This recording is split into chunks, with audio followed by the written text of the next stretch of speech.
There is no world in which Paige Beckers is better than Caitlin Clark. You got folks in the WNBA that, for whatever reason, are salty about Caitlin Clark coming in and just stamping her name on everything. Diana Taurasi saying that one day Paige Beckers will be the best player in the WNBA. It feels like she's kind of just sticking the needle to Caitlin Clark. This is Caitlin Clark's league, and they know it, and they don't like it. And now, a man who once got caught between the moon and New York City. It's Ricky Cobb. Oh, yeah, you know, it's crazy, but it's true.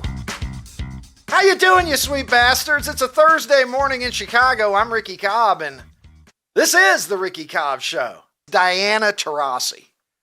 I gave Diana Taurasi a lot of when she poo-pooed Caitlin Clark coming into the league and said the reality check is coming. And I thought, oh my God, really? That's what we're going to do? And then Gino Auriemma sat there and talked to her, and he wasn't quite as dismissive as Diana seemed to be, but he wasn't super high on her prospects as a rookie either, at least compared to what we witnessed on the court at Iowa. So Diana Taurasi, who Caitlin Clark says is, her idol growing up. I have pulled back on criticizing her because Diana basically ate some crow near the end of the season, admitted that Caitlin Clark performed better than she had expected, and then, made a self-deprecating comment that the reality check had come for her. And I thought, you know what? I can respect that. She owned the fact that she was wrong. She took a little jab at herself, which I always find to be an admirable trait in anyone. And so I thought, you know what? I'm going to get off Taurasi's case. We're all wrong sometimes. She acknowledged it. Okay, fair play. Well, here we go again. Diana Taurasi saying that one day Paige Beckers will be the best player in the WNBA.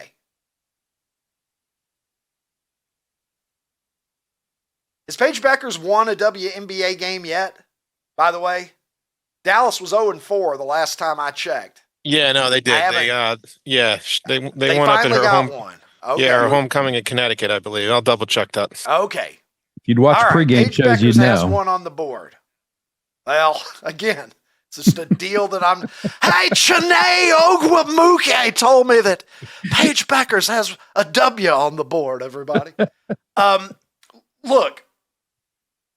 Paige Beckers, there is no world in which Paige Beckers is better than Caitlin Clark. So as long as Caitlin Clark is drawing oxygen into her lungs and she is on a WNBA payroll, Paige Beckers will never be the best player in the WNBA. So disabuse yourself of any notion that this could even be possible. But my goodness, what a different tone Diana Taurasi strikes with her fellow UConn Husky in the league for about 20 minutes, and she's going to be the best player in the league one day. I didn't hear such things being said about Caitlin Clark last year, and you tell me on what planet there's an argument to be made. What, is Paige Beckers going to suddenly, or is she going to be the second bionic woman?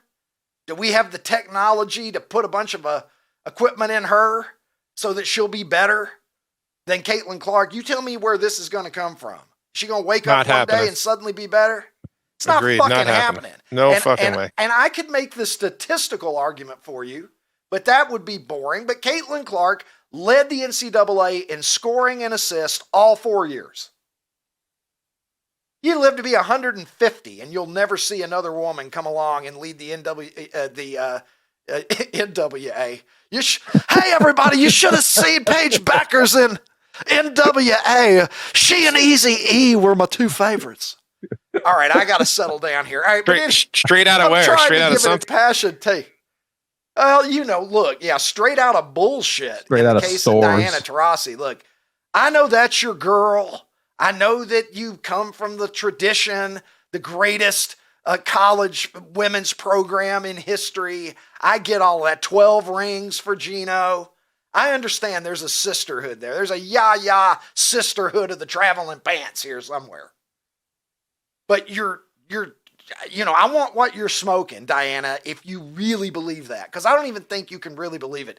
Leave the statistics out of it. Caitlin Clark, who did lead the WNBA in assists as a rookie, by the way, the most dynamic shooter that we've ever seen. She could lead the NBA, the WNBA rather. She could lead it in scoring if she wanted to.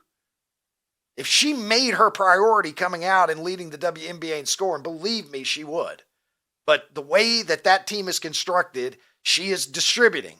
She still scores a lot because she's that good, but she is focused on distributing. Now, look, it's the eye test where this completely fails the sniff test. Okay?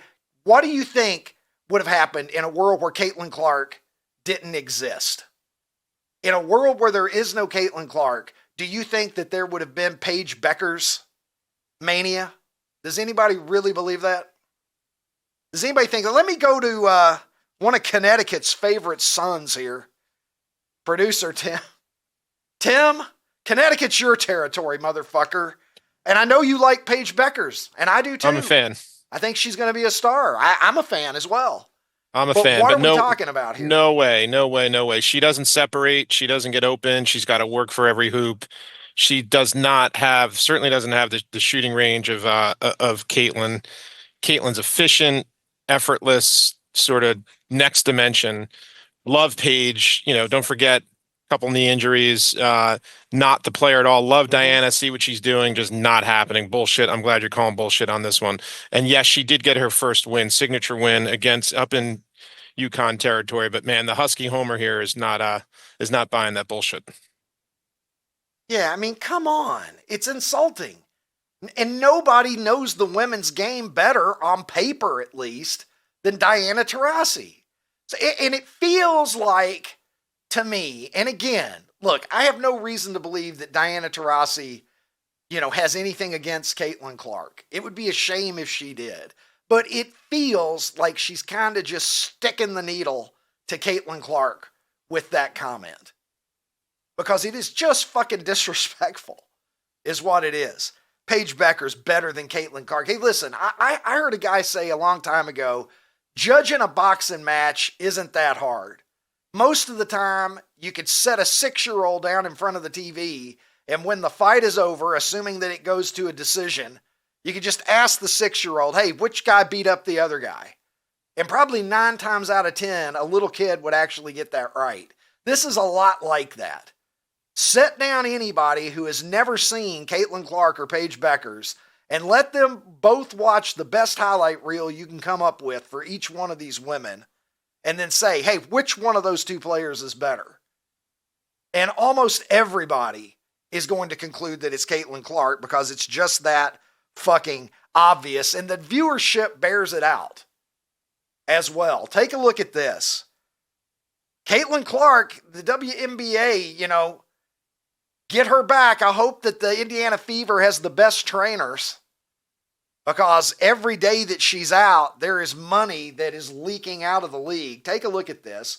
5 most watched WNBA regular season games dating back to last season. You see the common denominator? It ain't complicated. They're all Caitlin Clark games. Of course they are. Of course they are. What kind of viewership do you think the Dallas Wings are getting right now? No disrespect to Paige Becker's, but I am tired of all of the equivocating that goes on, where you got folks in the WNBA that for whatever reason are salty about Caitlin Clark coming in and just stamping her name on everything. This is Caitlin Clark's league, and they know it, and they don't like it. And so you get chippy little comments like this.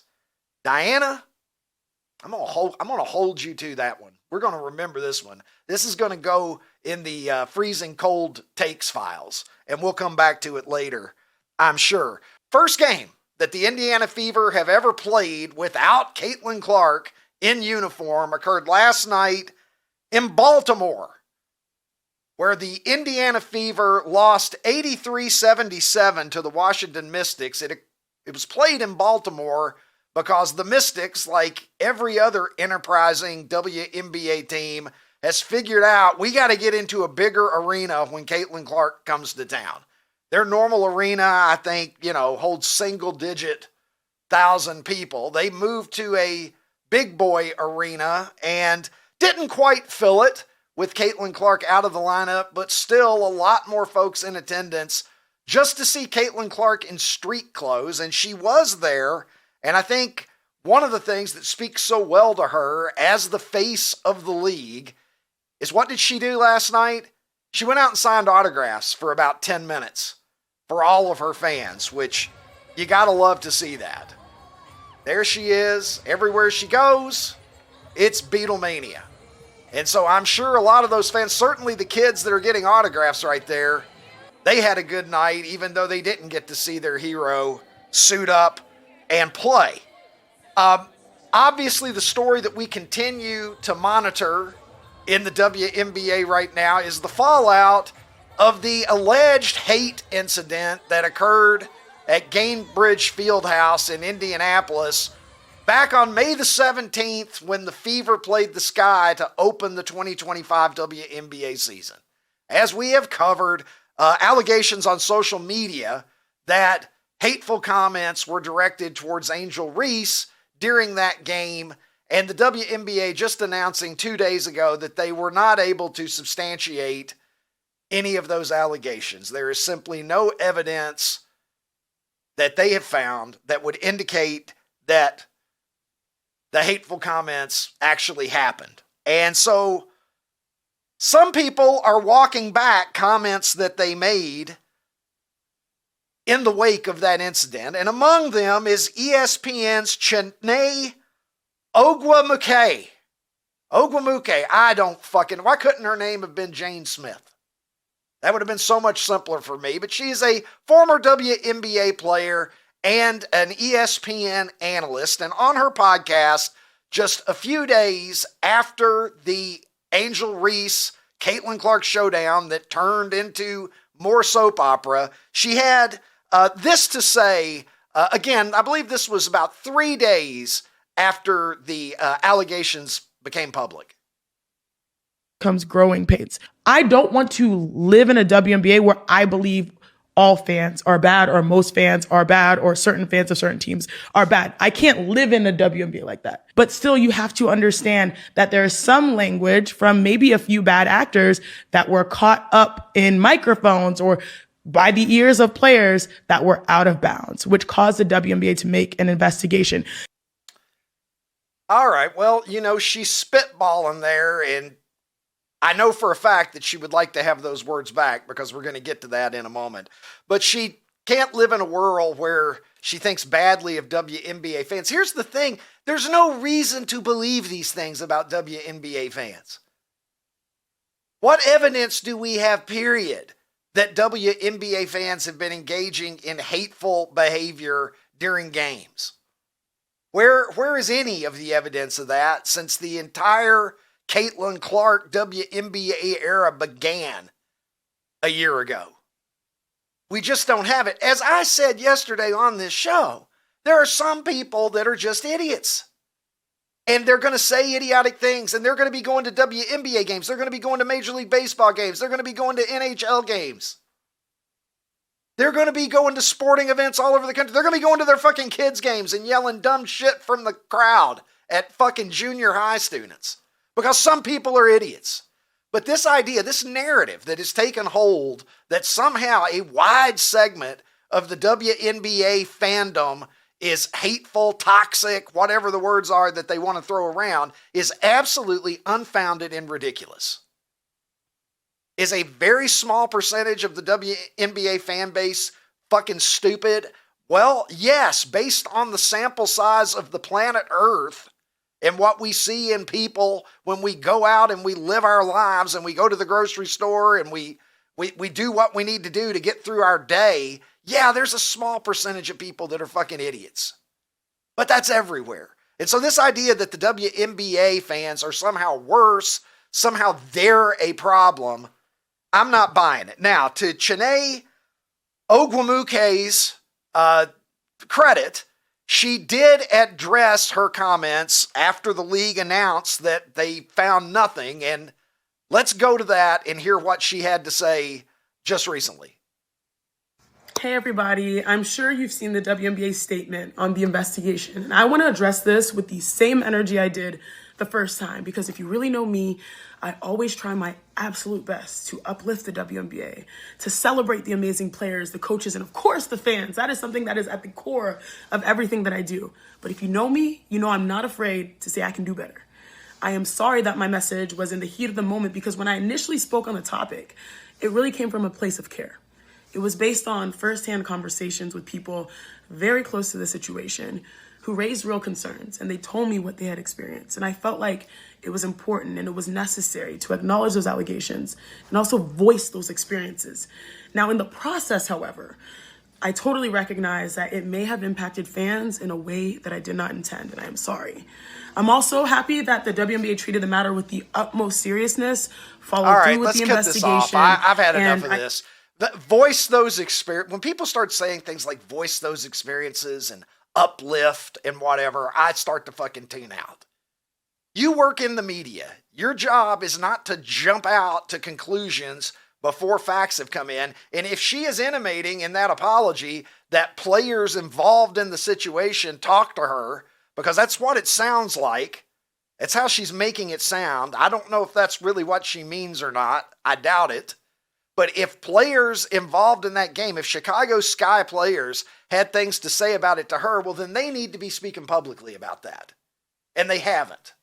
So I'm going to assume that she's either full of shit or she's at least deliberately trying to sort of confuse the issue here. Because anybody involved in that game, from Angel Reese all the way down to the last person on the Chicago Sky bench, any one of them could speak up and say, hey, wait a minute, I heard this directly.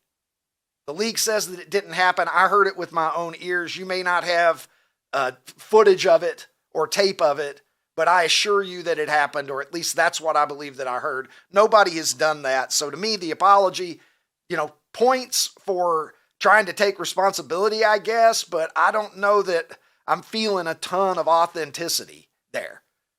The best way that Chiney Ogwumike, Tim keeps repeating it in my ear, I've got it spelled out phonetic. Ogwumike, listen, motherfucker, I've got it spelled out phonetically on paper. All right, I'm unmuting. Ogwumike. Chiney Ogwumike. I still can't get it. I have it spelled out phonetically. You need to watch WNBA pregame a little more. Well, that's a deal that I'm not willing to make, Tim. If I have to butcher some names, you know how Ron says you couldn't pay him $1,000 to chart Angel Reese games? You couldn't pay me to watch WNBA pregame. I'm hey everybody, it's Chiney Ogwumike, everybody. Hey. Ball to Sandberg outside. I don't fucking know. I mean, listen, Harry Carey got away with it for an entire career. Forgive me for this one. Ronnie, I'm going to go ahead and bring you in now, Ronnie T-shirts, because this is like sending out the bat signal to Nashville, Tennessee. Victoria's Secret's online store was taken down for a period of time after a security incident. Were you on there trying to buy your thongs like Marv Albert used to back in the day? Yes. Marv Albert heard that and he said, no! Yes! This is bullshit. I don't know what happened. A security incident. It's a little vague. Just vague enough to make me wonder what happened. This is where, everybody who shopped at Victoria's Secret in the last 5 years is going to get a letter in the mail saying that there was a data breach or something, is what it sounds like to me, Ronnie. I just hope they're back up now, though, from what I understand. I hope they don't release. I hope they don't release everything I bought. Yeah, I hope they don't make public everything I bought. That's going to be embarrassing. That is the number one thing that I'm hoping for. You remember that website? I'm like, why is this double XL, Ron? That doesn't seem to be Lori's size. I've met her. What's going on here? Lori is a normal size petite lady.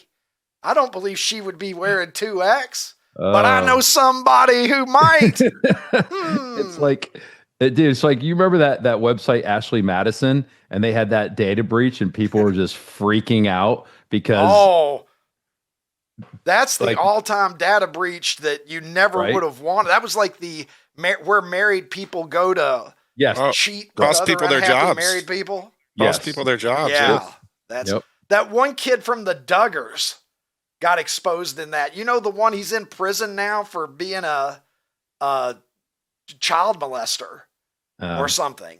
You 19 kids and counting. Did either one of you ever see that show? I mean, I know the show. I never Christian watched couple, it, and they had 19 kids, and now it's all coming out, like how completely fucked up they were. And really, this kid is in prison. Yeah, he's in prison for being a. Really? Yeah, well, where could you go wrong? 19 kids. You need, jersey numbers to keep. Who are you again? The high percentage. I'm number 14, Daddy. Get the fuck out of here. Yeah, that guy had super swimmers. I'll tell you that. Michael Phelps, for that guy. It makes me think of the poor man's Playboy, Ron. You in a pinch, when Victoria's Secret catalog, the Victoria's Secret catalog, I guess, is the poor man's Playboy. The destitute man's Playboy was the Sears catalog. Well, but this was before this is like the Victoria's Oliver Secret. twist. Well, this was before Victoria's Secret catalog even existed. This is true. Well, I guess the Sports Illustrated swimsuit issue existed back then, but it not like the Sears catalog. No. Cultural icon that it later became before it went to shit, because we have to represent, every unattractive demographic to be woke enough nowadays. It used to be just put the hottest chicks in the magazine. That was all we wanted. But there you go. Again, this takes me back to the first week of the program. I want to give a shout out to a guy that I went to high school with and remind you, Ronnie, that there's a guy I know that when he was a kid growing up, he would cut pictures out of the Sears catalog and put them up on his bedroom wall. Was that guy's name Ricky Cobb? His name was not Ricky Cobb. His name was Philip Payton. Yeah, motherfucker. I remember the shit that you did with my golf cart over 30 years ago. Hey, the next time that you take somebody's golf cart and use up all their gas and use it without their permission and spill your soda all over it, consider that 30 years down the line, they might have their own talk show and they might talk about what a fat piece of shit you are. So consider that. Consider that, Phil. That's a receipt that you've been waiting for since 1991, motherfucker. Let's get him on the show. Got it. Fuck him. He's not gonna get on anything. Maybe Weight Watchers. Go do it, big boy. All right. Was that therapeutic? You, Ron. Was that therapeutic? Felt kind of good. What are you going to do about it, Phil? Come on, Phil. Let's go. He's not a bantamweight, but he could get the same treatment, Ron. Here's one for you. Caleb Williams now is having to try to tamp down the reports that are out there. There's a new book coming out. ESPN's Seth Wickersham has a book that is coming out slated for September of 2025, Ronnie. American Kings, a biography of the quarterback. And in this book, he details how Caleb Williams and his dad really, really were hoping, the author says, to avoid Caleb being a Chicago Bear. Caleb's dad, Carl Williams, expressing to the author the quote that is in the book, "Chicago is the place quarterbacks go to die." Those are the words of Caleb Williams' dad. He wasn't wrong. He wasn't wrong. No lies detected. I have lived in this city over 20 years. Jay Cutler is the best that we've been able to do. Ron's boy. And I'm going to say nice things about Jay Cutler. We'll get him on this show. I'll see Jay at tonight. Some point, Ron. Do work. Tell him that he'll get nothing but love on this program. We won't do any smoking Jay Cutler memes. If he agrees to come on, I will play nice with him. But Jay is the best Chicago Bears quarterback since I've lived here. And no disrespect to Jay Cutler. He's a good quarterback. But that's our top level. Okay. The best Bears quarterback of my lifetime is Jim McMahon. All right. Jim McMahon, who was an outstanding quarterback. I love Jimmy Mack, but He had a great defense. He had Walter Payton. I don't want to call him a game manager because I don't think that's quite fair to Jim McMahon, but it wasn't on his shoulders. The way that team was constructed. He wasn't top 10 in the league at all. Nothing back then. The Bears have never had a 4,000-yard passer. Think about that. We are 25, even if you only go back, and the Bears have been around a long fucking time. Out the this longest. Is a legacy franchise. Yeah, I mean, we've been around since we were the Chicago Staleys.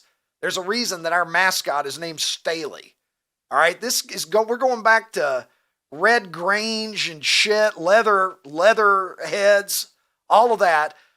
We've never had a 4,000-yard passer, and just consider the 2000s. We're now in 2025. There have already been 25 seasons behind us that the year starts with the number 2. This is the pass-happiest fucking league that we've ever seen, and we've still not had one guy with one season of 4,000 yards passing. So everything there is true, and you know what? I don't blame Caleb Williams and his dad for feeling that way, because guess what? It's like, where's the upside? You're like, okay, every quarterback that goes there, it ends badly. They've had a coaching carousel. The ownership, the McCaskey family, it's a dysfunctional mess. The franchise can never get out of its own way. And on the other hand, the weather sucks.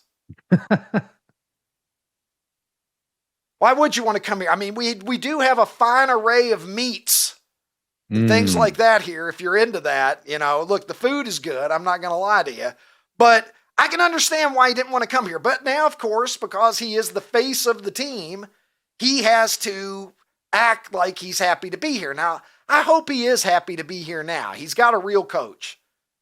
He's got a real coach now. And it looks like he is going to be put in a position to succeed. And so Caleb Williams, who needs to keep things nice and friendly here in town with his fans, has this to say now. That last thing that was said and all of that, I think was the most important thing, is that I wanted to be here, that I love being here. I love my teammates. I love all the people that got me here. What's he going to do? Look, I got nothing against Caleb Williams in any of this. If he didn't want to come to Chicago last year as he was contemplating where he was going to begin his NFL career and maybe where he was going to spend the majority of it, if not all of it, potentially, I don't blame him for not wanting to come to Chicago. If I was a hot ticket Heisman Trophy winning quarterback, there's a lot of franchises that I would have rather gone to than the Bears. And I say that as a Bears fan. So I got no issue with that. His dad's comment that this is the place where quarterbacks go to die, that's probably actually Cleveland, but the Bears are on the short list. So, okay, that's fine. I got no problem with that comment. And I obviously have no problem with him trying to say and do the right thing now. So, Caleb, do your thing. Be our first 4,000-yard passing guy. All right.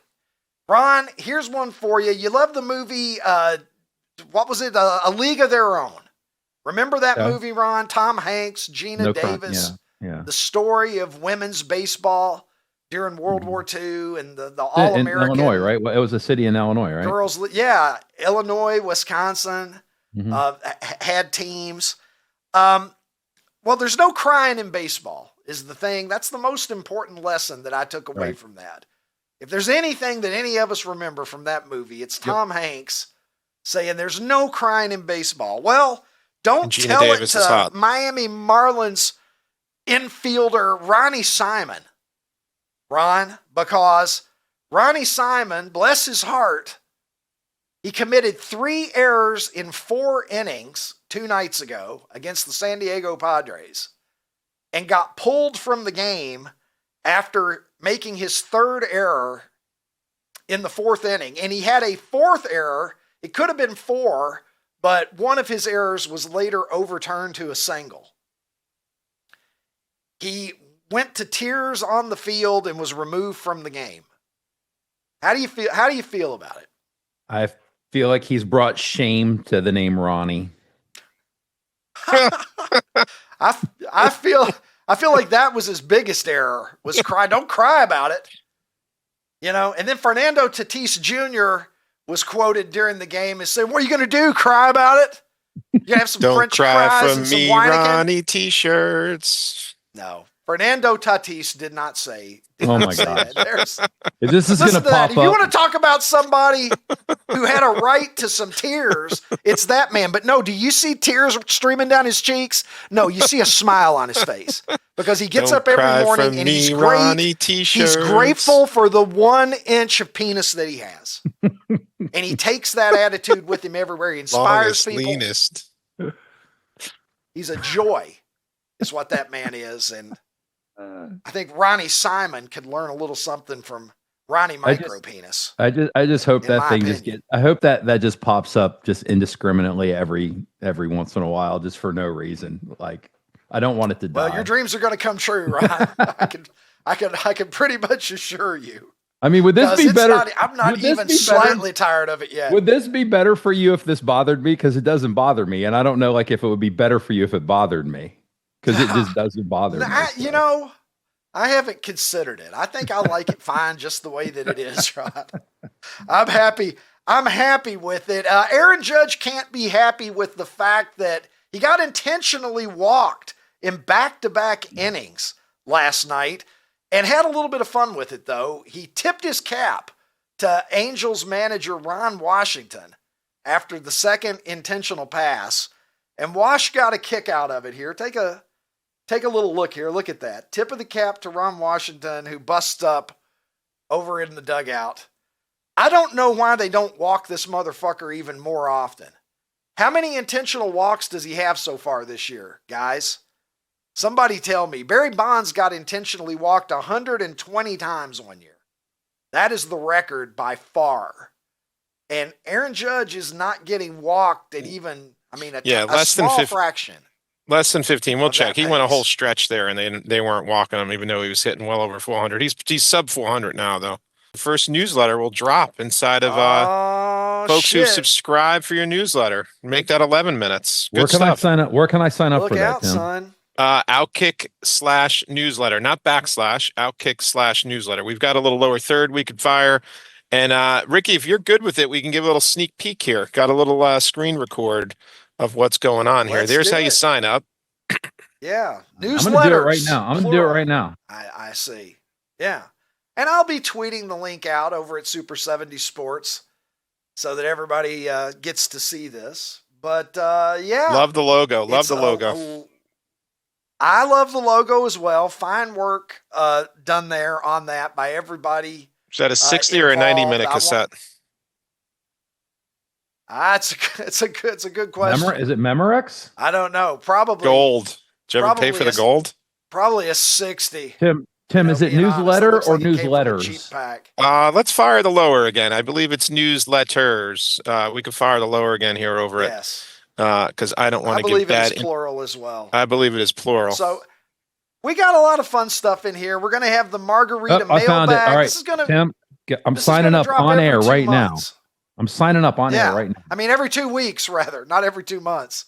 That would be a real event if we sent this newsletter out 6 times a year.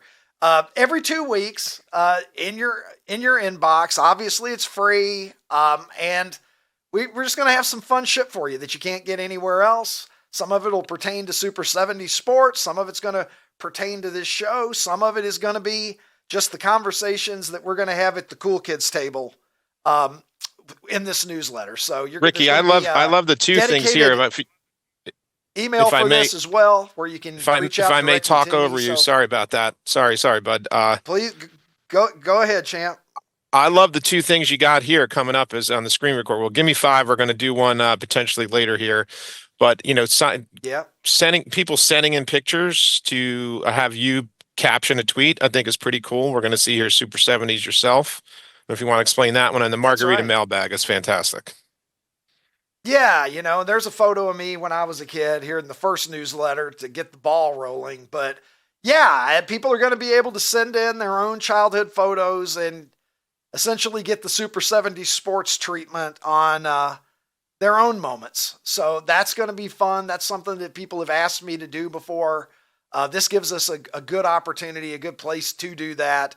as I said, we're going to have a mailbag every 2 weeks, so people will be able to send in their questions. And of course, I do that occasionally on X, but I'll be able to have a longer form answers in this newsletter.